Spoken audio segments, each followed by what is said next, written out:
이 자리에 나와 예배하는 우리 모든 성도님 한 분 한 분이 예수 그리스도와 늘 동행하시는 가운데 영적인 주도 면밀함을 가지고 날마다 승리하시고 열매를 많이 맺으시길 주님의 이름으로 축원합니다.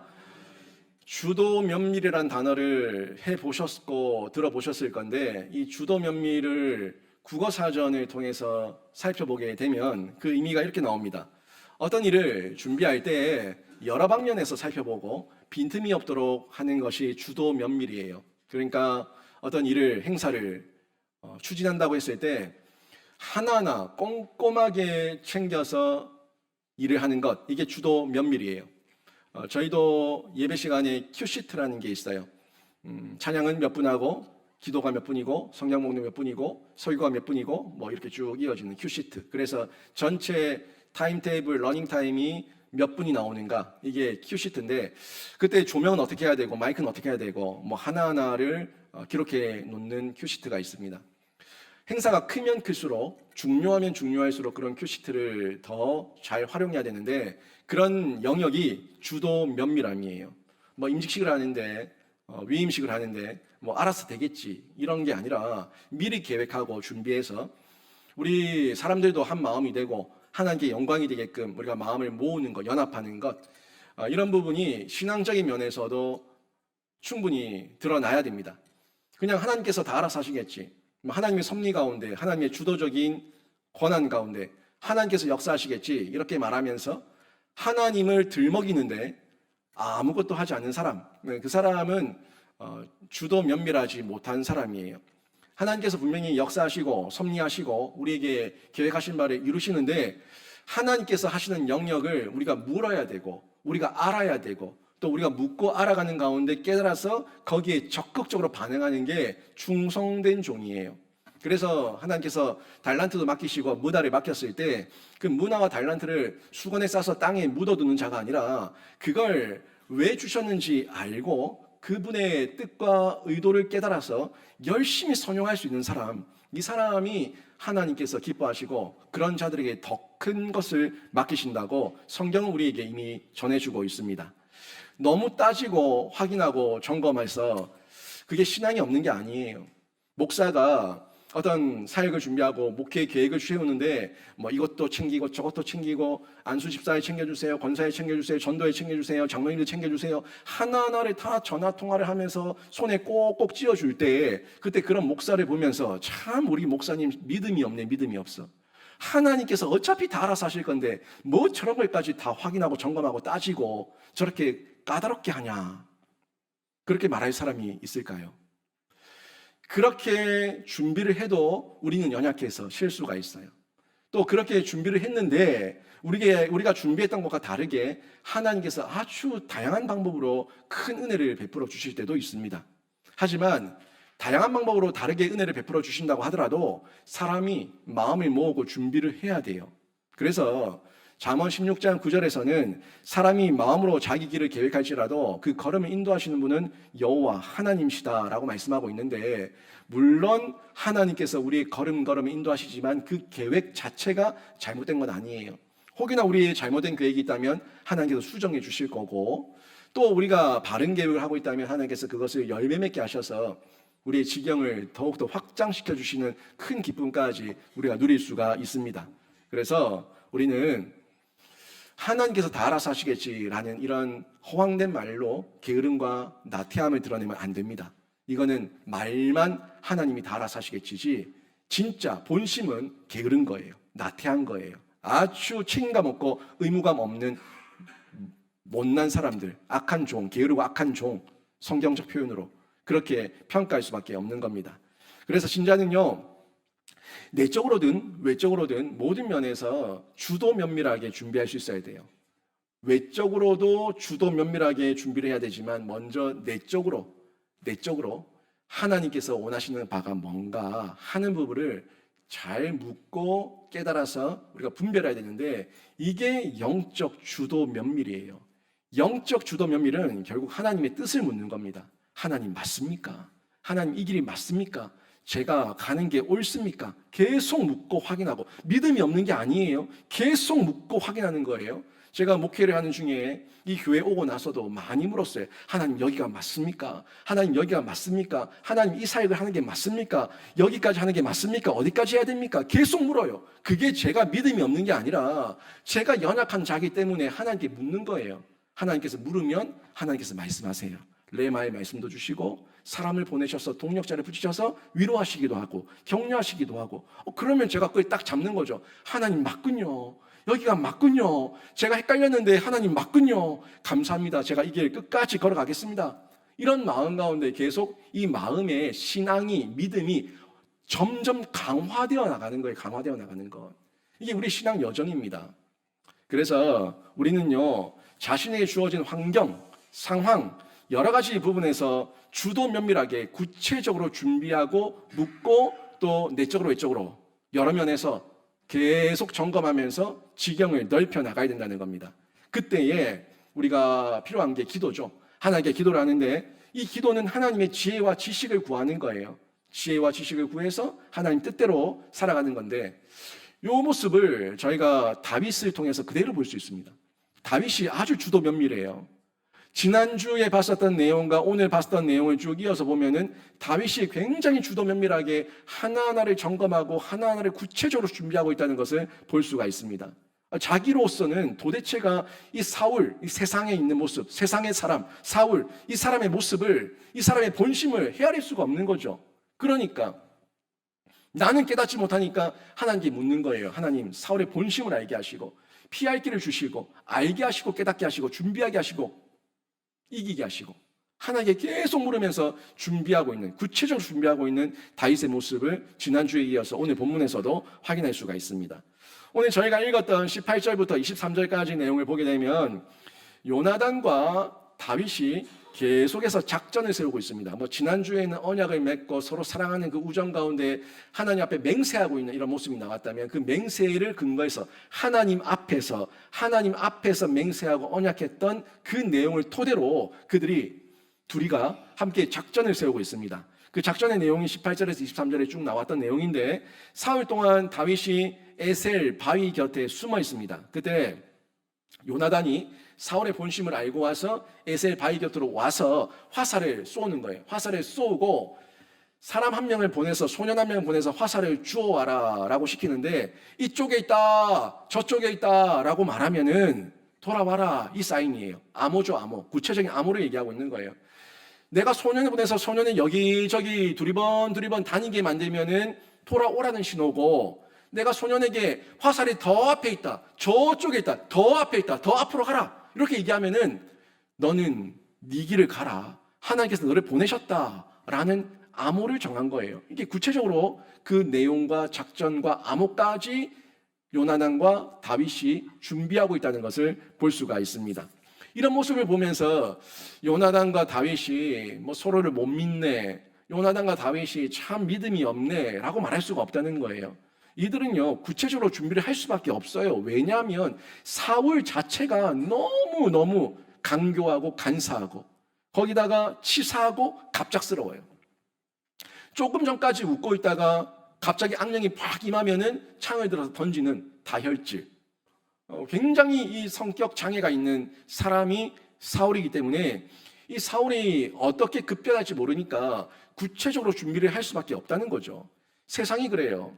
세상이 여러분을 겁박하고 위협하고 미혹하고 유혹하고 여러 가지 달콤한 것으로 여러분을 자꾸 흔들어 놓지 않습니까?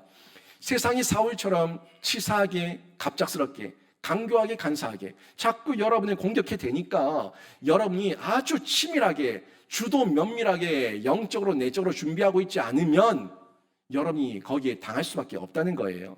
저희가 그래서 이런 여러 가지 면에서 하나하나 내 상황 환경들을 잘 점검하면서 구체적인 준비를 해 보시는 그런 실천과 훈련을 하셔야 된다는 겁니다. 이런 준비 없이 행동하는 사람들을 쉽게 세상에서 볼 수가 있습니다. 세상 보면은 요즘은 청년들 직장 구하기도 많이 어렵다라고 얘기하는데 직장을 보면 좀 쉽게 들어간 직장을 쉽게 그만두지 않습니까? 어렵게 들어가면은 또 하나님께 묻고 확인하면서 들어가면은 쉽게 그만두지 않는데 쉽게 들어가면은 또 쉽게 그만두는 경우가 상당히 많이 있어요. 그래서 이 직장을 그만둘 때 뭐 직장에 가면은 다 세상 사람들이죠. 거기 예수 믿는 사람 몇 명 있겠습니까? 다 세상 사람들 술 마시고 음란하고 악하고 자기밖에 모르고 그런 걸 보면서 마음이 시험을 당하는 거예요. 하나님, 이런 직장 다니기 싫습니다. 이런 직장 다니기 싫습니다. 저는 모두 다 천사 같은 사람들만 있는 직장에서 생활하고 싶습니다. 그런 직장 없어요. 그런 직장 없는데 이 마음 가운데 미혹이 오는 거예요. 미혹이 오는 거예요. 그래서 제가 이런 직장 다닐 바에는 안 다닙니다 라고 사표를 딱 던지는데 아무런 계획도 없이 제가 이 사표를 던지면 하나님께서 제 인생을 책임져 주실 줄 믿습니다 하고 던져버리는 거예요. 그렇게 던져버리면 그 사람은 믿음이 좋은 겁니까? 아니면 무모한 겁니까? 무모한 거예요. 영적이지도 않고요, 신앙적이지도 않고 믿음 있는 것도 아니고 무모한 거예요.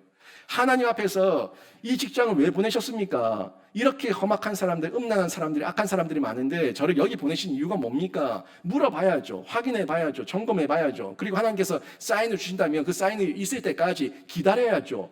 근데 내 감정대로 그냥 사표 던져버리고 내 감정대로 쏟아내버리고 내 감정대로 싸워버리고 이렇게 해버리면은 사울을 이기는 게 아니라 사울의 먹잇감이 되는 거예요. 다윗처럼 다윗도 지금 왕궁에 뛰쳐나오고 싶지만 바로 뛰쳐나오지 않잖아요. 계속 묻고 확인하는 거예요. 여기가 맞습니까? 여기가 맞습니까? 계속 묻고 확인하는 가운데 하나님께서 응답이 있을 때까지 그때까지 그 자리를 지키고 있었다는 걸 볼 수가 있습니다. 각자의 환경에서 떠나거나 옮겨야 될 때 그때는 분명한 이유를 구해야 돼요. 분명한 이유, 내 감정이 아니에요. 하나님께서 보내셨을 때는 보내신 이유가 있고 떠나게 하실 때는 떠나게 하시는 분명한 이유가 있어요. 사명이 있어야 돼요. 그런 이유 없이 함부로 떠난다거나 옮기거나 하는 것은 옳지 않다는 겁니다. 직장에서 돈을 아무리 많이 줘도 하나님께서 떠나게 하시면 떠나야 될 때가 있고요.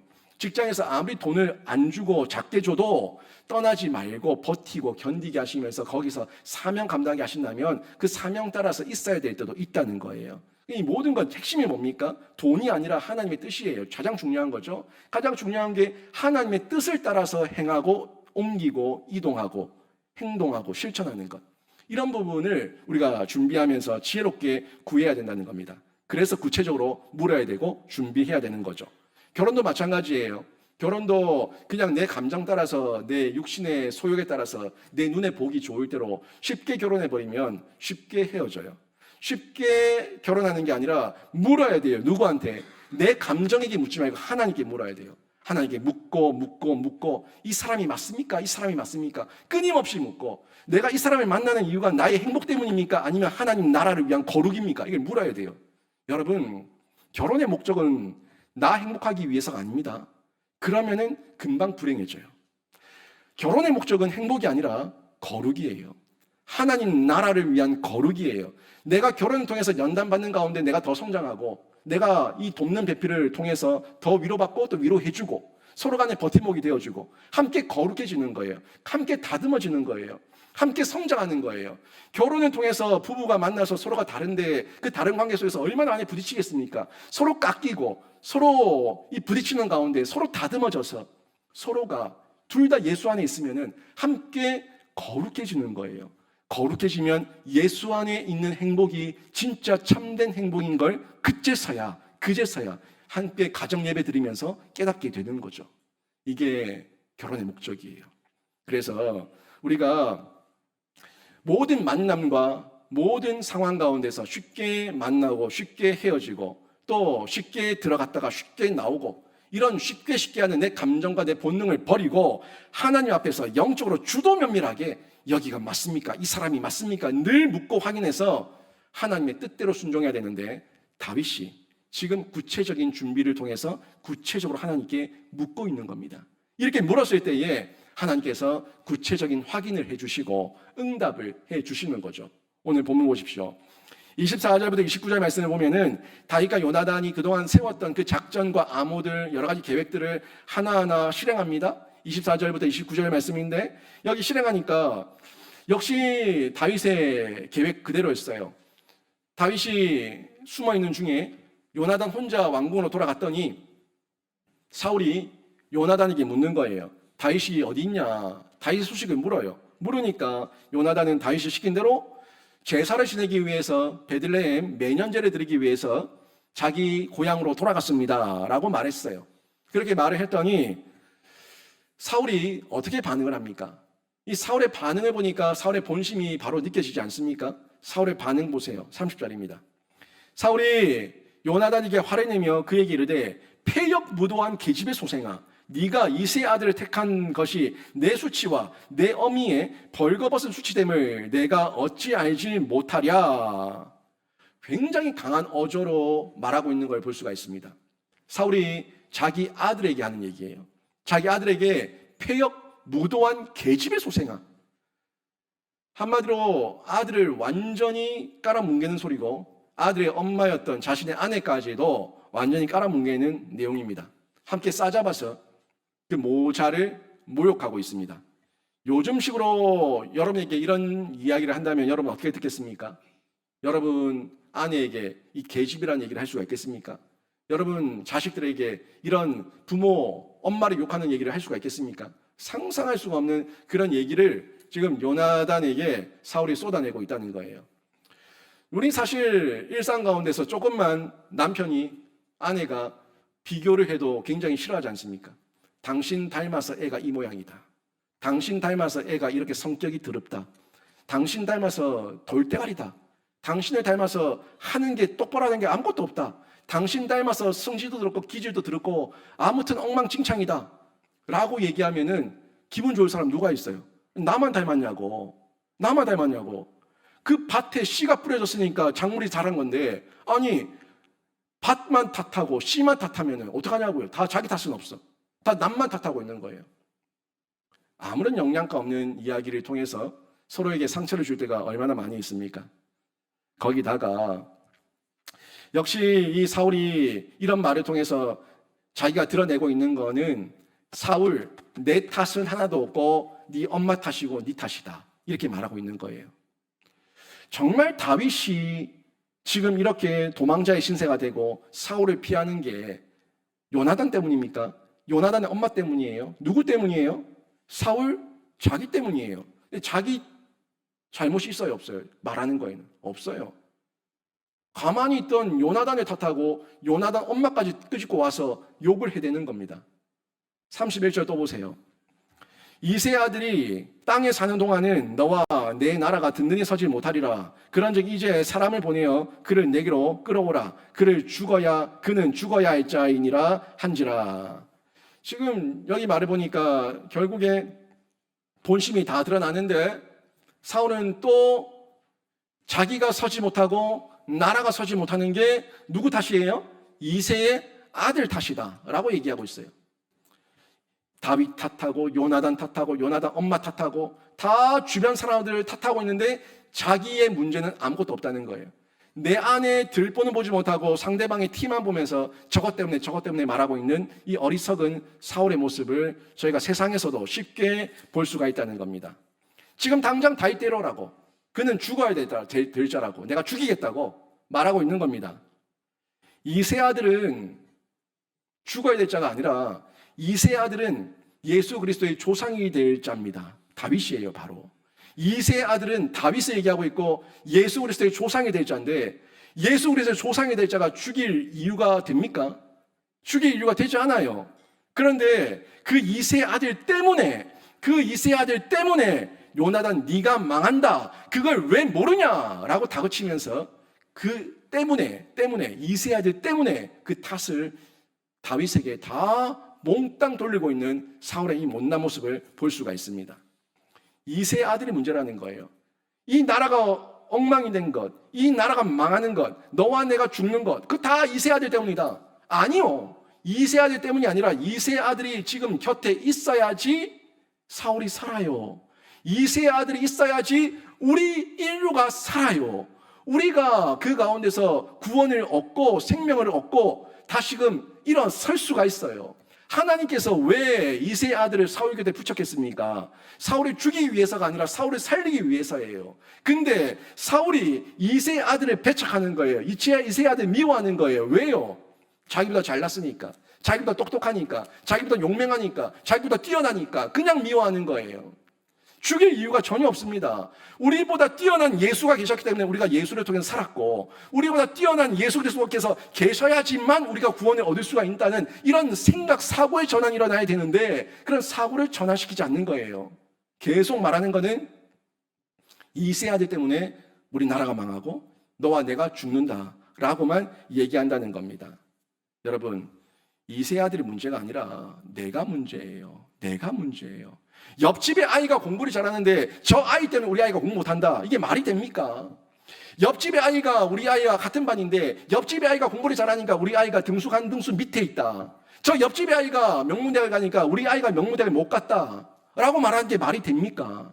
말이 전혀 맞지 않는 억지고 궤변이에요. 그 옆집 아이가 공부 잘하는 게 문제가 아니라 옆집 아이만큼 내가 그 옆집 아이를 배워가지 못하고 닮아가지 못하고 그 아이와 친하게 지내지 못하는 게 문제예요. 그 아이가 공부를 잘하고 뛰어나면 그 아이와 친하게 지내면 되잖아요.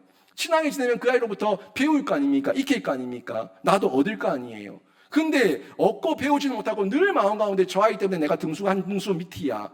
내가 저 아이 때문에 떨어졌어. 내가 저 아이 때문에 승진을 못했어. 내가 저 사람 때문에 내가 이렇게 사는 거야. 이런 비굴함이 어디 있습니까? 열등감이 어디 있어요? 그 아이가 문제가 아니라 그 공부 잘하고 뛰어난 그 사람이 문제가 아니라 지금 그 모습 가운데 깨닫지 못하는 내가 문제인데 사울은 지금 여전히 남 탓만 하고 있는 걸 보여주고 있습니다. 옆집 아이가 문제가 아니에요. 이 옆집 아이를 문제라고 얘기하는 것은 육적인 안목입니다. 내 감정적인 반응이에요. 본능적인 반응이에요. 인간적인 반응이에요. 옆집 아이가 문제가 아니라 내가 문제예요. 사울은 이걸 깨닫지 못하고 만사를 육적으로 보니까 예수의 조상을 죽이려고 대적하는 겁니다. 예수의 조상 이 다윗은 죽을 자가 아니라 살 자고 이 사람이 살아야지 우리가 구원을 받고 우리도 사는 거예요. 근데 우리에게는 다윗이 살아야 될 존재인데 이 사울에게는 그런 안목이 없으니까, 분별력이 없으니까, 자기밖에 못 보니까 다윗은 죽어야 될 자로만 보고 있다는 겁니다. 다시 보면 이 세 아들이 있어야지 사울이 더 잘 되는 거고, 이 세 아들이 있어야 예수의 계보가 이어져서 우리도 구원을 얻고 내가 사는 역사로 나타나게 되는 겁니다. 그런데 세상의 사울들, 세상의 사람들, 그 사람들은 믿음이 없어요. 예수가 없어요. 그들에게는 믿음도 없고 예수도 없고 성령도 없어요. 그러니까 늘 남 탓해요. 여러분 주변도 그렇죠? 뭐 실수만 하면은 왜 이렇게 했냐, 왜 저렇게 했냐, 너 때문에, 당신 때문에 자꾸 비난, 비아냥, 정죄만 하는데 다시 한번 돌려보면은 결국 그들에게는 예수가 없으니까, 믿음이 없으니까 남 탓만 하고 있구나 하는 걸 깨달을 수가 있어요. 다시 한번 생각의, 사고의 전환을 일으켜봅시다. 그 문제를 일으키는 사람이 있다고 해요. 연약한 사람이 있다고 해요. 그래서 그 사람 때문에 내가 더 기도해야 됐고, 그 사람 때문에 내가 더 예수를 의지해야 됐고, 그 사람 때문에 내가 더 하나님을 붙들어야 됐고, 이렇게 사고의 전환이 일어날 수 있지 않습니까? 연약한 사람들이 왜 없습니까? 연약한 사람들이 있기 때문에 내가 더 도와줘야 되고, 내가 더 부지런해야 되고, 내가 더 지혜로워야 되고, 내가 더 하나님께 기도해야 되고, 내가 더 하나님을 잘 믿어야 되고, 사고의 전환이에요. 사고의 전환. 내가 어떤 모습으로 어떤 생각을 가지고 있느냐에 따라서 사고의 전환은 얼마든지 일어날 수가 있는데, 예수도 없고 성령도 없고 그런 지혜와 지식도 없으니까 사울은 끊임없이 남 탓만 하고 있다는 걸 발견할 수가 있어요. 거기다가 이 남 탓한 사람에게 뭐가 문제입니까? 라고 물으면 거기에 대해서 흥분하고 화를 내고 또 거기에 대해서 굉장히 분노를 터뜨립니다. 32절 같은 경우에도 요나단이 이렇게 화를 내는 사울에게 물어요. 그가 죽을 일이 뭡니까? 무엇을 행했기 때문에 그가 죽어야 됩니까? 뭐 때문입니까? 라고 자기 아버지에게 물어요. 물었더니 사울이 하는 표현이, 반응이 대꾸는 하지 못하고 손에 뭘 듭니까? 단창을 뽑아 듭니다. 그리고 33절 보니까 그 단창을 요나단에게 던져버립니다. 그 단창을 예전에 누구한테 던졌어요? 다윗에게 던졌던 단창, 죽이기 위해 던졌던 단창을 이제는 자신에게 바른 말을 하고 직면시키는 말을 하고 왜 그러냐고 얘기를 하니까 그걸 인정하기 싫어서 너도 죽어라 하는 마음으로 단창을 뽑아서 집어 던지는 이 사울의 포악한 모습을 볼 수가 있습니다. 폐영무도한 거는 요나단의 엄마가 아니라 폐영무도한 거는 지금 사울이에요. 강팍하고 괴팍하고 더럽고 추한 거는 지금 사울 자신이에요. 그런데 자신의 연약함은 보지 못한 채 계속해서 남탓만 하며 온갖 사람을 다 끄집어와서 그 사람에게 퍼붓고 덮어 씌우고 있는 이 사울의 못난 모습을 보게 되는데, 하나님께서 구체적으로 준비했던 이 다윗과 요나단에게 사울의 본심을 아주 구체적으로 보여주고 있다는 것을 저희가 확인할 수가 있습니다. 하나님께서 함께 하시는 자는 똑같은 상황이라도 생각이 달라요. 어떤 사람은 죽겠다고 얘기하고 어떤 사람은 하나님께 더 기도해야겠다고 얘기합니다. 똑같은 사람인데, 똑같은 환경인데 사람이 어떤 가치관을 가지고 있고 어떤 영적 분위기를 가지고 있냐에 따라서 죽지 않은 사람이 있고 살지 않은 사람이 있는 거예요. 여러분은 다윗이 되기를 원합니까? 사울이 되기를 원합니까? 사울의 모습을 우리가 따라갈 것이 아니라 우리의 모습은 다윗을 배워가고 다윗을 닮아가서 다윗처럼 구체적으로 묻고 구체적으로 준비해서 구체적으로 응답받았을 때 그 하나님의 섭리 앞에 반응하는 귀한 신자가 되어야 될 줄로 믿습니다. 하나님의 섭리가 분명히 있는데 다윗이 처음부터 그 섭리를 다 알았겠습니까? 몰랐죠. 다윗이라고 광야의 황무지에서 그 척박한 땅에서 동굴에서 숨어 다니는 걸 원했던 다윗이었겠습니까? 그도 원하지 않았어요. 원하지 않았지만 하나님의 섭리니까 그 섭리를 묻고 확인하는 가운데 하나님께서 보여주시고 깨닫게 하시면은 이제는 그 섭리 앞에 순종하게 되는 거죠. 자꾸 묻는 거예요. 묻고 묻는 가운데 깨닫게 하시면은 그 깨달음을 통해서 힘을 얻고 용기를 얻고 또 일어서서 자신에게 주어진 사명을 감당하게 되는 겁니다. 모든 것이 하나님의 섭리지만 하나님의 섭리가 있으니까 나는 아무것도 안 하겠습니다. 하나님의 섭리가 있으니까 나는 손 놓고 있겠습니다. 아니에요. 게으른 거예요. 나태한 거예요. 영적인 분별력이 전혀 없는 거예요. 하나님 섭리가 있으니까 그 섭리가 뭔지 물어보는 거예요.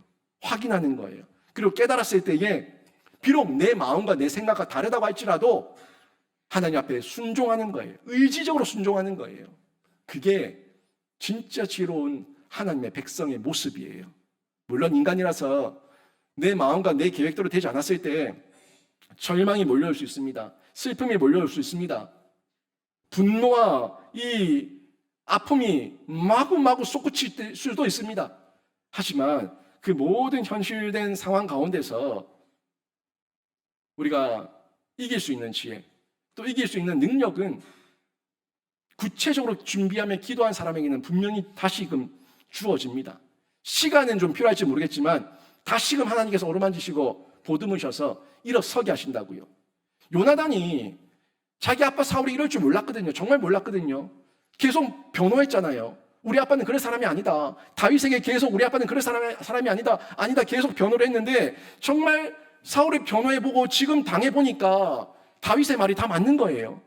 다윗이 너희 아빠는 왜 나를 죽이러 가냐? 아니다. 우리 아빠가 너를 죽이러 가지 않는다. 계속 사울을 변호를 해줬는데 정작 지금 자기에게 창을 던지는 그 사울의 모습을 보니까 맞네 진짜네.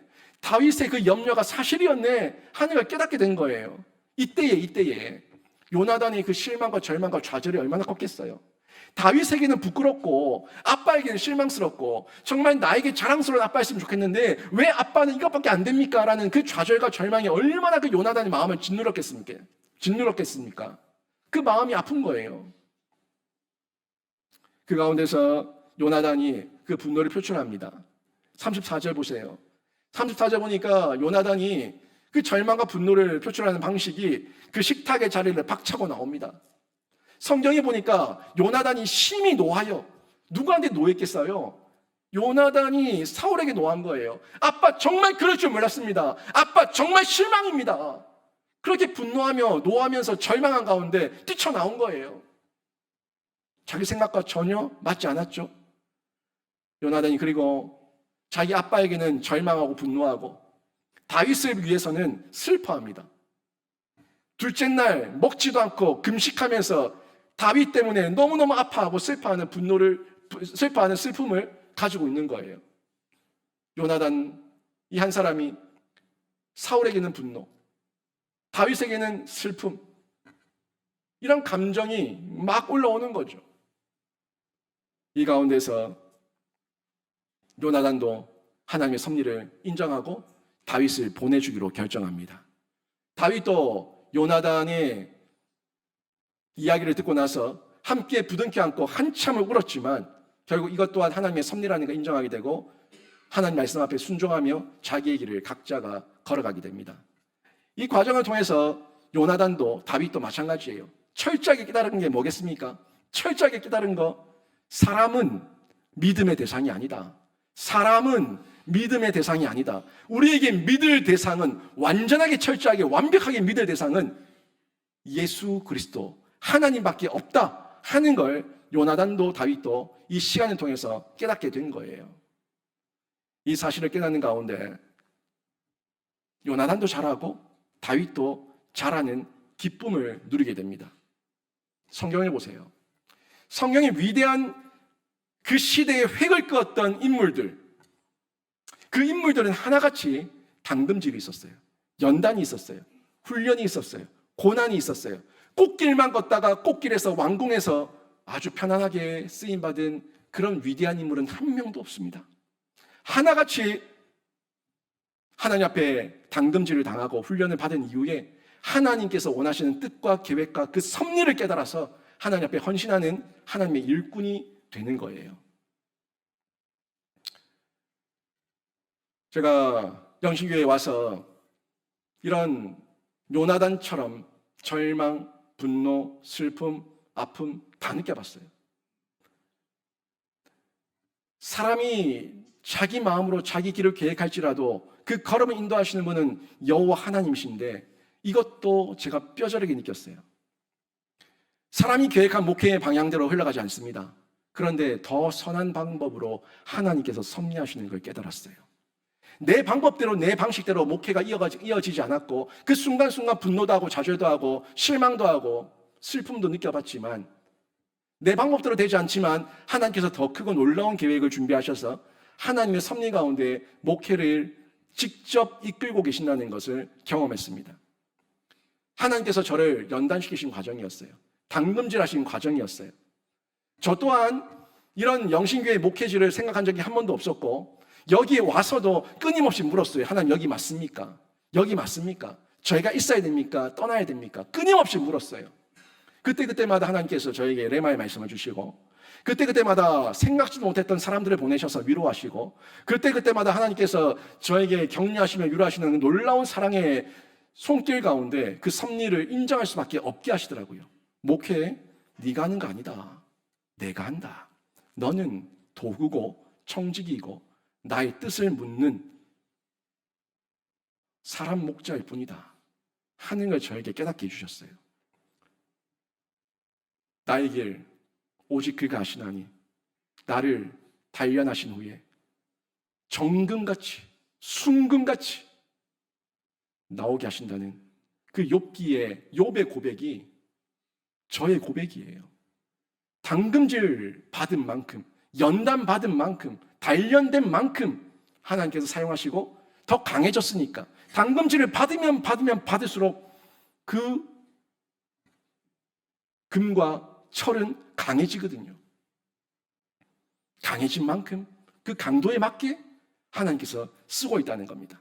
지금 다윗 같은 경우도 하나님께서 크게 쓰시고자 계획하고 계시기 때문에 하나님께서 이런 험악한 시간 가운데 연단, 단련을 받게 하신 거예요. 그런데요, 이 시간과 연단의 시간을 이겨내지 못하는 자는 무너집니다. 망하는 길을 가는 겁니다. 이기면은 하나님께서 쓰시는 거예요. 혹시라도 여러분 하나님 앞에서 하나님 저한테 왜 이러세요? 하나님 저한테 왜 이러세요? 제가 뭔 죄를 그렇게 지었어요? 라고 따져 물을 때가 있었습니까? 여러분이 당한 고난이, 여러분이 당한 시련과 어려움이 다윗보다 더했습니까? 다윗보다 억울했습니까? 다윗보다 아팠습니까? 우리가 아무리 비싼 수업료, 인생 수업료를 낸다고 해도 다윗과 비교가 되겠습니까? 욥과 비교가 되겠습니까? 비교될 수 없는 거예요. 그런데도 우리는 늘 하나님 앞에 저한테 왜 이러세요? 저한테 왜 이러세요? 라고 따져 묻는다는 거예요. 제 얘기입니다. 제 얘기. 저 또한 이 목회의 자리 가운데 있을 때 하나님 저한테 왜 이러세요? 저를 왜 여기 보냈어요? 하나님 저한테 왜 이러세요? 언제까지입니까? 왜 이러십니까? 제가 어디까지 해야 됩니까? 라고 투정 부릴 때가 많았어요. 그런데 돌아보면은 하나님께서는 그 시간을 통해서 저를 겸손하게 하시는 시간이었고, 저의 모든 교만과 자만을 내려놓게 하는 시간이었고, 정금같이 다듬으셔서 밑바닥을 기게 하시지만 다시금 하나님과 함께 높여주시고 세워주시고 격려하시는 은혜를 제가 수없이 지금도 계속 경험하고 있다는 거예요. 앞으로 제 인생 가운데도 또 하나님께서 당금질 하실 겁니다. 연단하실 겁니다. 그런데요, 저는 도망가지 않으랍니다. 피하지 않으랍니다. 그 자리가 저에게 사명의 자리고 하나님께서 필요하신 자리고 쓰시고자 하는 자리라면 하나님 당금질 하시고 연단하시고, 다만 이길 만한 힘을 주시고 피할 길을 주시고 담력 있게 감당할 수 있게 해주셔서 하나님, 제가 하나님 원망하지 않고 이 길 끝까지 걸어갈 수 있도록 도와주시옵소서. 저는 그렇게 기도하겠습니다. 아이고 목사님, 제가 다윗이 아니잖아요. 저는 목사도 아니잖아요. 저한테는 왜 그러세요? 저한테 묻지 말고 하나님께 물으세요. 여러분에게 하나님께서 왜 그렇게 하시는지, 여러분이 각자가 물으셔서 왜 여러분에게 그렇게 하시는지, 여러분을 향한 하나님의 계획이 무엇인지, 여러분에게 비우게 하시고 낮추게 하시고 깨닫게 하시는 것이 무엇인지 여러분 한 분 한 분이 구체적으로 준비하시고 구체적으로 물으셔서 응답받는 신자 되시길 주님의 이름으로 축원합니다. 응답받으면 위대한 다윗이 되는 거예요. 요나단의 헤세드 사랑으로 별 볼 일 없었던 다윗이 위대한 다윗이 되었던 것처럼 우리에게도 요나단의 이 그림자가 예수 그리스도의 사랑으로, 예수 그리스도의 헤세드 사랑으로 우리에게 이미 주어졌습니다. 그 사랑을 우리가 받았기 때문에 이제는 내가 위대한 하나님의 자녀가 될 수 있어요. 묻고 준비하고 하나님께 순종하면 저도 여러분도 이 시대의 다윗으로, 요나단으로 쓰임받게 되는데, 그런 성장의 길, 성숙의 길을 걸어가시길 바랍니다. 지금 나보다 더 애타게 우리의 성장과 성숙을 원하시는 분은 하나님 한 분이십니다. 하나님은 여러분이 지금 이 모양으로 살기를 원하지 않는다고요. 이 모습으로 살기를 원하지 않는다고요.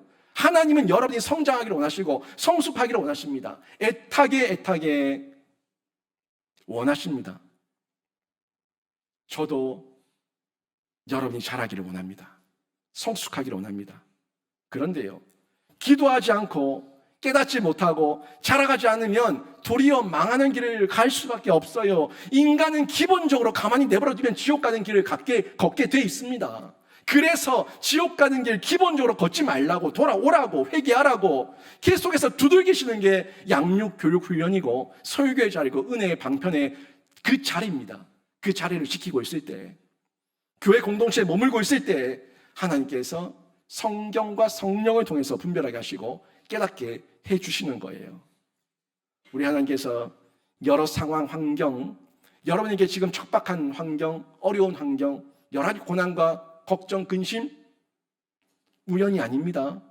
하나님께서 섭리 가운데 지금도 역사하고 있는데 그 여러 상황과 환경을 통해서 일하시는 하나님을 만나시고 깨달으셔서 돌이키시면 되는 거예요. 미리 연단시키시기도 하시고 준비시키시기도 하시고 여러 방법으로 우리에게 역사하시는데, 지금 내가 무지하고 부족해서 이해가 안 될 때가 있어요. 이해가 안 돼도 시간이 지나고 나면 이래서 하나님께서 그 연단의 시간을 나에게 허락하셨구나 하는 걸 깨닫게 될 때가 있습니다. 제가요 3년 10개월 돼가는데 저희 교회 와서 설교한 설교 편수가 얼마나 될 것 같습니까? 거의 2,500편 가까이가 돼요. 3년 10개월 동안 한 명의 목사가 설교를 한 게 2,500편 가까이 된다고요. 생각해 보세요. 대형 교회들, 부목사 여러 명 데리고 있는 교회들, 그 목사님들 보통 한 주에 설교 2번 합니다. 많이 하면 3번. 주일 설교 당연히 할 거고, 금요일이나 수요일 한번 할 거고, 그 외에 또 특별할 때 한 번 더 할 거고, 3번 한다고 봅시다. 한 주에 3번 설교예요. 3편을 설교 준비합니다. 그런데 50주라고 봐요. 50주면은 150편 설교 준비합니다. 150편 설교 준비하는데 10년을 하면은 1,500편이에요. 20년을 하면은 3,000편의 설교를 준비합니다. 근데 제가 3년 10개월 동안 설교를 준비한 게 2,500편 가까이가 돼요. 제가 이걸 하면서 얼마나 힘들었는지 아세요? 돌아서면 설교, 남의 설교 뺏기기도 못하겠고, 남의 설교 따라하지도 못하겠고, 내가 은혜가 없으면 설교 못하겠고, 어떻게든 설교 말씀 전하기 위해서 내가 은혜 받아야겠는데 은혜 받기 위해서 몸부림치는 그 시간이 저에게는 얼마나 처절했는지 아십니까? 그 처절한 시간을 지금 동안 3년 10개월 동안 2,500편 넘는 설교를 하는 중에 제가 지금 깨닫는 게 그래서 하나님께서 그 많은 설교를 하게 하셨구나 하는 걸 깨달아요. 뭘 느끼는지 아세요? 저에게 주신 은혜가 너무 커요.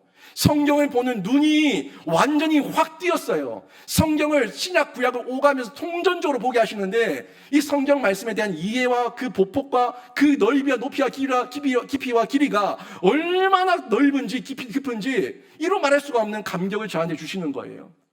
그래서 제가 그제서야 깨달았던 게 20년, 30년 목회하시는 분들 3,000편, 4,000편 설교하고 난 다음에 아이고 이제야 목회를 좀 알 것 같고 설교 좀 알 것 같은데 은퇴하네 하는 그 말이 어떤 말인지 제가 이해가 되는 거예요. 그분들은 20년, 30년 동안 설교하시면서 그제서야 은퇴할 때 깨달았는데 저는 4년 안 되는 시간 동안에 지나는 중에 이게 목회의 기쁨이구나, 이게 설교의 맛이구나 하는 걸 제가 먼저 깨달은 거예요. 횡재 아닙니까? 저는 앞으로의 4년, 앞으로의 5년, 앞으로의 10년, 20년, 앞으로 하나님께 저와 함께 하시는 중에 저에게 부으실 은혜가 기대가 됩니다. 훈련받고 연단받았던 그 시간이 비록 힘들고 어려웠지만 그 시간만큼 자랐던 시간이 되니까, 그 자랐던 시간에 내가 느끼니까 그 자란 기쁨은 이젠 저의 몫이에요. 제가 누리는 거예요. 그 누림이 통로가 되어서 흘러가게 되고 성도들에게 유익이 되고 교회에 큰 기쁨이 되고 하나님께 영광이 되는 겁니다. 그 기쁨을 저만 누리는 게 아니라 여러분도 누리세요. 연단 받으세요. 훈련 받으세요. 도망가지 마세요. 회피하지 마세요. 숨지 마세요. 떠나지 마세요. 이 자리에서, 지금 부르신 자리에서, 사명의 자리에서 피하지 말고 회피하지 말고 그 자리를 지키면 하나님께서 더 크게 깨닫고 더 크게 사용하실 줄로 믿습니다. 그 시간을 지나고 다윗은 홀로서기에 성공하게 되는 거예요. 그 홀로서기의 시작이 지금 41절, 42절에서 시작됩니다. 보십시오. 아이가 가매 다윗이 곱바위 남쪽에서 일어나서 땅에 엎드려 3번 절한 후에 서로 입맞추고 같이 울되 다윗이 더욱 심하더니 요나단이 다윗에게 이르되 평안히 가라. 우리 두 사람이 여호와의 이름으로 맹세하여 이르기를 여호와께서 영원히 나와 너 사이에 계시고 내 자손과 내 자손 사이에 계시니라 하였느니라 하니 다윗은 일어나 떠나고 요나단은 성읍으로 돌아가니라. 요게요, 다윗과 요나단의 마지막 장면입니다. 마지막 장면이에요. 이후에 사무엘상 23장에서 다윗이 한참 도망 다니고 있을 때에 숲풀 사이에서 잠시 다윗과 요나단이 만납니다.